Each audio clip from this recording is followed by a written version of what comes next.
What God cannot do does not exist. Oh, I'm the woman that God has showed mercy. Last year, 2025, my husband was like, we should expand our family and have another child. And we're all hoping that we'll have a baby boy. So I brought it before God. So during the pregnancy, the first trimester, it wasn't easy. I was having stomach pain throughout the first trimester. After that, everything was smooth. Everything was okay. Until 33 weeks. When I got to 33 weeks, it was in October, I realized that I was bleeding. I thought it was normal bleeding. So I quickly went to the hospital. I called my husband. I quickly went to the hospital to go and check. I did a scan and everything.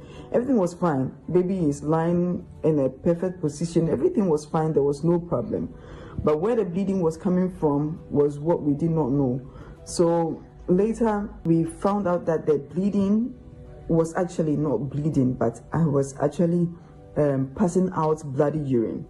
So they called it hematuria. We waited till like 37 weeks and 3 days, and then a C-section was performed and we had our baby boy.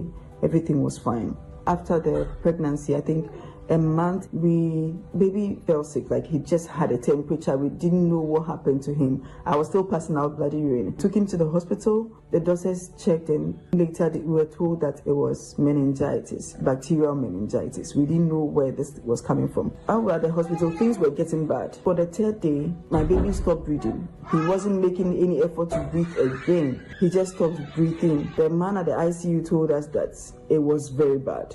And that at this point, everything I had told him was not making sense. Like, it shouldn't lead to our baby lying there like that without breathing. But where it has gotten to, we just had to pray.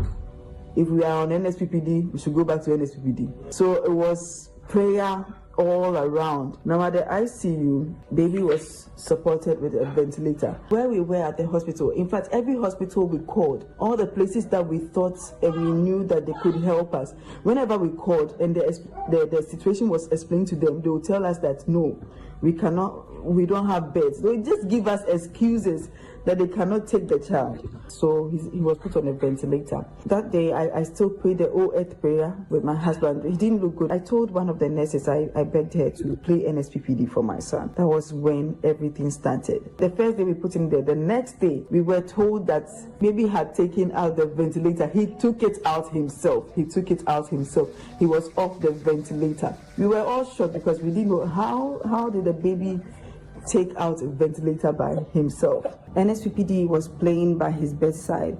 So the next day we went there and then we kept the phone by his bedside, and it kept on playing throughout.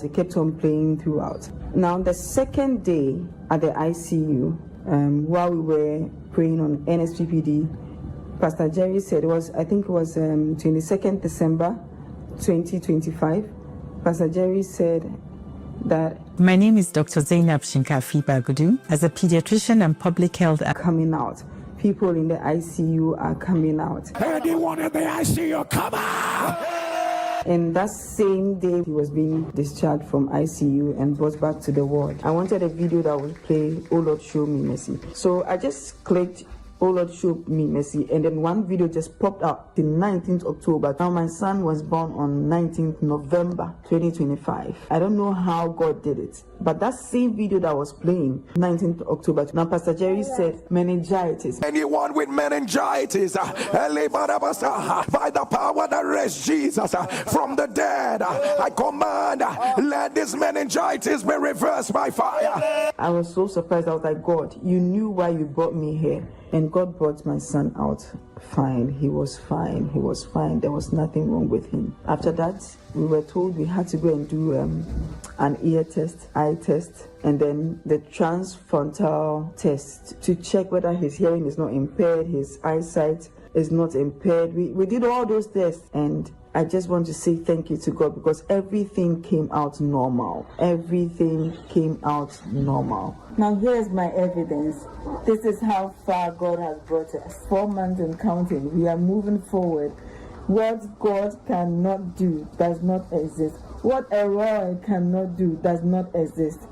Jesus, we thank you. Pastor Jerry, God bless you You have been a great inspiration to all of us. You are a blessing. What God cannot do does not exist.